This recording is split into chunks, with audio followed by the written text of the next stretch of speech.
O quinto dia acordou limpo. Depois da tempestade, o ar tinha aquela qualidade específica de coisa lavada. Mais leve, mais nítida, como se o mundo tivesse passado a noite se reorganizando e entregasse o resultado de manhã sem comentário. Renato ficou parado por um momento na entrada do abrigo, olhando para o mar, e percebeu que estava olhando para o mar e não para o horizonte. Não estava procurando o navio, estava só olhando. Theo ainda dormia. Renato verificou as armadilhas, coletou água, fez as coisas que precisavam ser feitas. Quando voltou, Theo estava sentado na entrada do abrigo com o cabelo amassado e aquela expressão de quem acordou há pouco e ainda não decidiu como o dia vai ser. "Bom dia", ele disse, com a voz rouca do sono. Renata assentiu. Colocou água para ferver. Ficaram em silêncio por um momento. Não o silêncio pesado da noite anterior, mas algo mais leve, como se os dois tivessem combinado sem combinar, dar ao dia uma chance de ser diferente. Foi Theo quem entrou na água primeiro. Não havia motivo prático. As armadilhas já estavam verificadas. Não havia nada a coletar. O mar estava calmo demais para a pesca eficiente. Ele simplesmente caminhou até a beira, entrou até a cintura e mergulhou com aquela desenvoltura imperfeita que tinha aprendido nos últimos dias. Não a técnica de mergulhador, mas o corpo que já conhecia a água o suficiente para não lutar contra ela. Renato observou da praia por um momento. Depois foi atrás. Não havia decisão nisso, ou havia uma decisão tão pequena que não merecia o nome. Era só o corpo seguindo uma direção que fazia sentido naquele dia lavado, com o sol ainda baixo e a água fria o bastante para acordar de vez. O que aconteceu nos 40 minutos seguintes não tinha nome útil. Theo encontrou um cardume de peixes pequenos numa área de recife raso e passou 10 minutos tentando fotografar debaixo d'água com a câmera impermeável, enquanto os peixes mudavam de direção a cada movimento seu. Renato observou por algum tempo e então, sem planejamento nenhum, começou a ajudar, posicionando-se do lado oposto para fechar o ângulo de fuga, o que funcionou exatamente uma vez antes de o cardume decidir que o problema era estrutural e desaparecer. Theo emergiu rindo. Não o riso performático de sempre. O riso de quem foi surpreendido por algo genuinamente engraçado e não teve tempo de processar antes de reagir. Renato ficou olhando para isso por um segundo, com uma expressão que não soube controlar a tempo. "Eles me odeiam", Theo disse, sacudindo a água do cabelo. "Eles não te conhecem", Renato respondeu. "Se conhecessem, odiariam mais." Theo olhou para ele. Depois riu de novo, dessa vez maior, mais fundo. Renato sentiu algo se mover no peito que não soube identificar. Não tentou. Ficaram na água mais tempo do que qualquer necessidade prática justificava. Theo mergulhou mais algumas vezes, cada vez ficando mais tempo embaixo. Renato nadou até o recife mais fundo, verificou as formações de coral que vinha estudando, voltou. Em algum momento, os dois estavam simplesmente flutuando de costas na parte rasa, o sol batendo direto, o barulho do mar como fundo constante. Não falavam. Era diferente de todos os outros silêncios. Não tinha peso, não tinha distância, não tinha a textura de coisas não ditas acumulando. Era o silêncio de duas pessoas que estavam bem onde estavam e não precisavam de nada além disso para o momento ser suficiente. Renato ficou olhando para o céu, azul absoluto, sem nuvem, o tipo de azul que só existe depois de tempestade, e pensou que havia passado anos em expedições no mar e não conseguia lembrar da última vez que tinha simplesmente flutuado, sem nada para observar, anotar ou calcular. Theo disse algo baixinho que a água levou antes de chegar. "O quê?" Renato perguntou. "Nada", Theo respondeu. mas estava sorrindo para o céu. A quebra veio no fim da tarde, sem aviso. Estavam de volta à rotina. Renato consertando uma das armadilhas de pesca, Theo organizando o espaço do abrigo com aquele cuidado doméstico que tinha se tornado um dos ritmos constantes do lugar. Normal, funcional. O tipo de tarde que os últimos dias haviam tornado familiar. Renato notou primeiro na posição dos ombros. Theo estava parado no centro do abrigo com a garrafa de água na mão. E os ombros tinham descido de um jeito que era diferente do cansaço físico. Era outra coisa. Renato conhecia aquela postura porque era a que ele próprio passava a vida tentando não ter. Theo ficou parado por um momento longo. Depois se sentou devagar, como se as pernas tivessem decidido antes da cabeça, e ficou olhando para o chão de areia do abrigo, com a garrafa ainda na mão. Renato parou o que estava fazendo. Não disse nada. Ficou parado do lado de fora, a armadilha nas mãos, e esperou. "Quantos dias você acha que a gente tem?" Theo perguntou. A voz estava diferente, sem leveza, sem humor. Só a pergunta. Renato entendeu que não era uma pergunta sobre provisões. "Estamos no 5º dia", ele disse com cuidado. "Expedições reportam desaparecimentos em 24 horas. A área de busca se expande por raio. A tempestade de ontem pode ter complicado, mas não cancelado." Silêncio. "Você acredita nisso?" Theo perguntou. Renato ficou um momento sem responder. Havia a resposta calculada. Probabilidades reais, baseadas em dados reais. E havia o peso da pergunta, que não era sobre probabilidades. "Acredito", ele disse. Theo assentiu devagar, mas não se levantou. "Os crânios", ele disse depois de um tempo. Aquela pessoa também acreditava que ia embora um dia. Renato não tinha resposta para isso. Era verdade de um jeito que não tinha argumento contrário útil.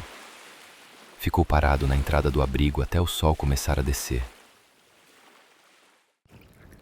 Jantaram pouco e em silêncio. Não o silêncio confortável da manhã. Esse tinha outra textura, mais densa, com o peso da tarde dentro. Theo comeu devagar, olhando para o fogo. Renato comeu e observou Theo sem que Theo soubesse, registrando cada coisa pequena. A linha da mandíbula, os ombros ainda baixos, a expressão que não tinha defesa nenhuma, porque Theo não sabia que estava sendo visto. Era a primeira vez que Renato o observava assim e não tentava arquivar o que via. Só ficou olhando. O fogo estalava, o mar batia. As estrelas estavam todas lá, ainda lavadas pela tempestade de ontem, absurdamente nítidas num céu que não tinha cidade nenhuma para competir. Theo colocou o prato de lado e abraçou os joelhos, olhando para as chamas. A posição o deixava mais fechado, ombros para dentro, cabeça levemente inclinada. Não era o Theo do primeiro dia, nem o da água pela manhã. Era o Theo que existia quando não havia mais energia para ser outra coisa. Renato ficou olhando para esse Theo por um tempo que não mediu. Então se levantou. Cruzou o espaço entre eles. 3 passos, não mais. E se ajoelhou na areia ao lado de Theo. Não disse nada. Não havia nada para dizer que não fosse menor do que o gesto.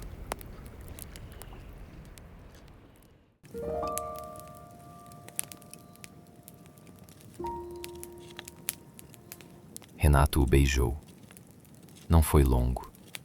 Foi o tipo de beijo que existe antes da decisão, antes de qualquer pensamento que começasse com "eu deveria" ou "isso significa". Foi só um movimento e depois a consciência do movimento, nessa ordem, sem espaço entre as duas coisas. Renato recuou. Ficaram se olhando. O fogo entre eles estalou uma vez. O mar não parou. As estrelas continuaram onde estavam, completamente indiferentes ao que tinha acabado de acontecer embaixo delas. Theo não disse nada. Renato não disse nada. Havia um universo inteiro de coisas que poderiam ser ditas. Perguntas, explicações, recuos, avanços, e nenhuma delas chegou. Ficaram parados no silêncio do depois, cada um no seu lado do fogo, com o peso de algo que tinha mudado de forma irreversível e que nenhum dos dois sabia ainda o que era. Em algum momento, Theo se deitou, de lado, de costas para as chamas. Renato ficou sentado por mais tempo com a areia fria embaixo, o calor do fogo na frente e o barulho do mar que não parava nunca. Não pensou em nada útil. Ficou sentado até o fogo diminuir, e depois um pouco mais. Quando finalmente deitou, o céu já tinha aquela qualidade diferente de madrugada avançada. As estrelas mais altas, o ar mais frio, o silêncio com outra espessura. Theo respirava no ritmo do sono. Ou não respirava nesse ritmo e estava fingindo, o que para os fins práticos era a mesma coisa. E Renato não quis saber qual das duas era a verdade. Fechou os olhos. O mar continuou. O sexto dia começou antes do sol.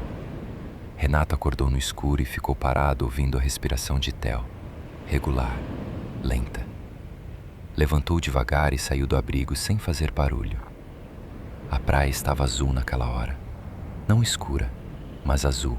Aquela cor específica que existe entre a noite e o sol e não tem nome útil. Renato ficou parado na beira da água com os pés na areia molhada e olhou para o horizonte vazio.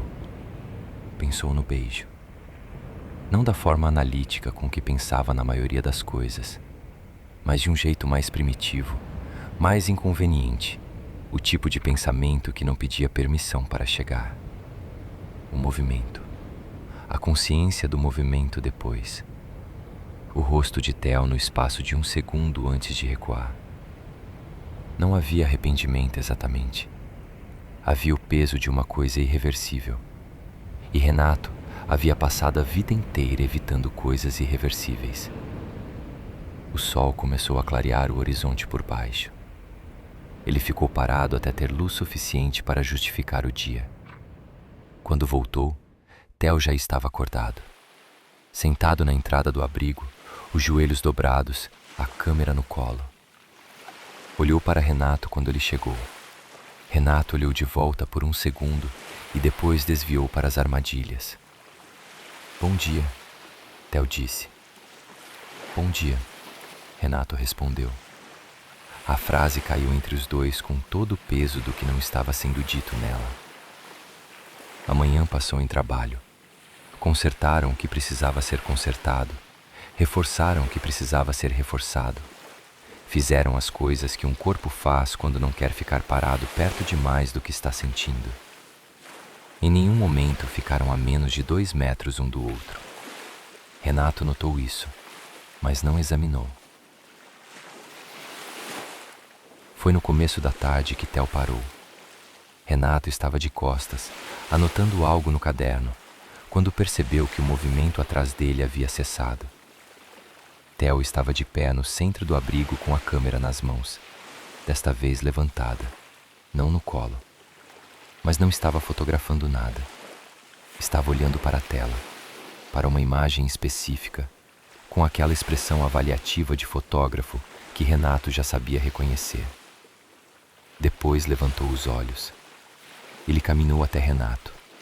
Não disse nada. Só estendeu a câmera. Renato olhou para a tela. Era a foto subaquática. Ele mesmo, a 2,5 metros de profundidade, os dedos estendidos em direção ao coral, a luz entrando pela superfície em faixas oblíquas. O rosto que não reconhecia como seu. A expressão de um homem que havia esquecido completamente de se vigiar. Era a mesma foto de antes. Mas não era a mesma coisa olhar para ela agora. Agora, havia o beijo entre ele e aquela imagem. Havia 6 dias de ilha. Havia a mão para sair de perto dos crânios, o ombro debaixo da pedra, o riso na água, a quebra de Theo no fim da tarde e os 3 passos que Renato tinha cruzado sem pensar. Theo não tirou a câmera. Ficou parado, esperando, com aquela paciência que aparecia quando algo realmente importava. Renato olhou para a foto por um tempo longo. Depois olhou para Theo. Havia uma pergunta no rosto de Theo que não era feita em palavras. E havia uma resposta se formando em Renato que também não era em palavras, mais antiga e mais inconveniente que qualquer coisa que ele soubesse colocar em frase. Abriu a boca. Havia uma frase que não tinha sido dita antes do barco aparecer. Ainda estava lá, incompleta, com o nome dele na frente e o resto suspenso. Theo, eu comecei. Ele virou a cabeça. Não para mim, para o mar. Virei também. No horizonte, pequeno, distante, inconfundível, havia um ponto branco que não era nuvem. O que se seguiu teve a qualidade de sonho. Fui primeiro, por instinto, por treinamento, por tudo que aprendi sobre como agir quando o momento que estava esperando finalmente chega. Peguei o tecido mais claro que tínhamos, subi na pedra mais alta da orla e comecei a sinalizar. Theo veio atrás com a câmera já levantada, disparando flash repetidamente na direção do barco. Rápido, metódico, sem precisar que eu explicasse nada. Nunca precisou. O barco estava longe, levaria tempo, mas estava lá. Sinalizei até os braços doerem. Theo ficou do lado, quieto, a câmera baixando devagar quando ficou claro que o barco havia mudado de direção. Viram? Ele disse. Não era pergunta. Viram? Confirmei. Fiquei parado na pedra, olhando para o barco crescer no horizonte. Eu estava consciente de cada coisa ao redor. O cheiro do mar, o sol na pele, a areia branca da praia atrás de nós, o abrigo com a pedra-mesa no centro, o riacho que borbulhava invisível na mata.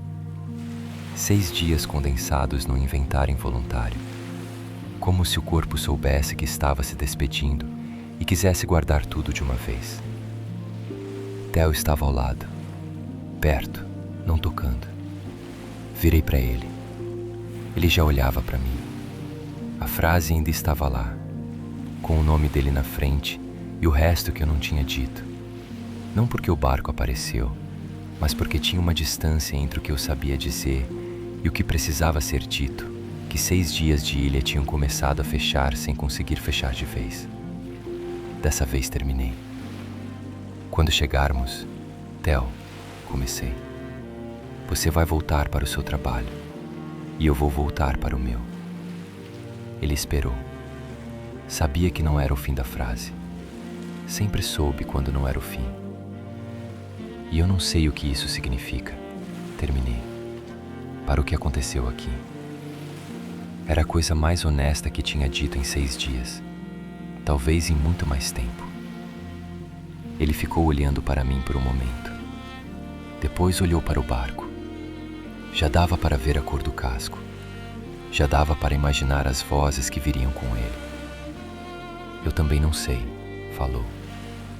A voz estava quieta, sem o humor, sem a leveza de escudo. Mas acho que não é nada. Entendi o que ele estava dizendo. Que o não saber não era ausência de coisa. Era coisa ainda sem nome, que havia diferença. Era uma lógica que eu entendia melhor do que esperava. Não respondi, mas não desviei o olhar. Ficamos assim, de pé na pedra, o barco vindo, o sol descendo devagar, a ilha atrás de nós com tudo o que tinha acontecido nela e tudo que ainda não tinha nome, até as vozes do barco se tornarem audíveis e o mundo real começar a chegar antes mesmo de atracarem. O embarque foi rápido. Essas coisas sempre são. Havia uma equipe de resgate, perguntas práticas, cobertores, água e a eficiência de pessoas que fazem aquilo por profissão. Respondi tudo com precisão. Sou bom nisso. Passei a vida inteira sendo bom nisso. Theo ficou quieto durante o embarque. Segurou a câmera com as 2 mãos o tempo todo. Eu o observei fazer isso e não tentei arquivar o que via. Só fiquei olhando. Quando o barco saiu, fui para a popa olhar a praia diminuir. A praia branca, as palmeiras tortas, o abrigo que mal dava para ver dali, mas que eu sabia exatamente onde estava.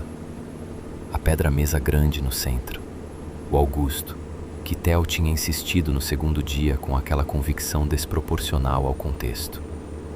Como se nomear as coisas fosse o único jeito de fazê-las reais. Talvez ele tivesse razão. Theo apareceu do meu lado. Não disse nada.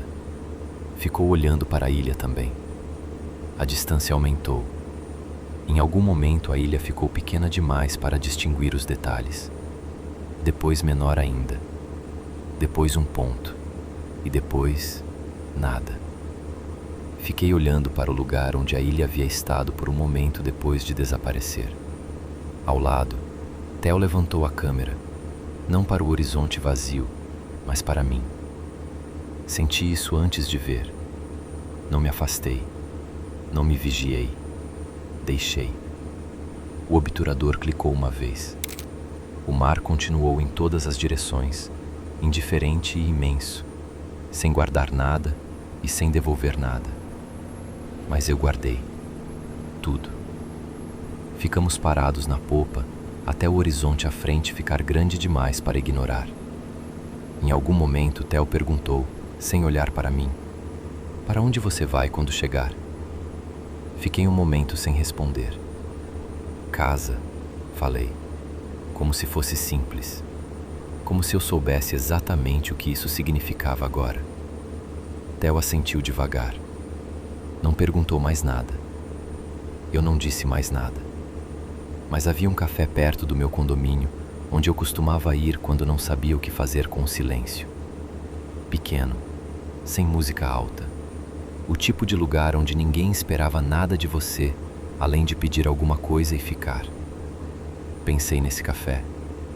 Pensei que talvez fosse a primeira coisa que eu faria.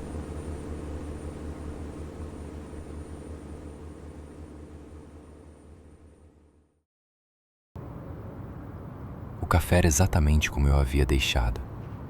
Isso me surpreendeu de um jeito que não esperava. Que as coisas continuassem sendo o que eram enquanto eu estava na ilha aprendendo a não me vigiar.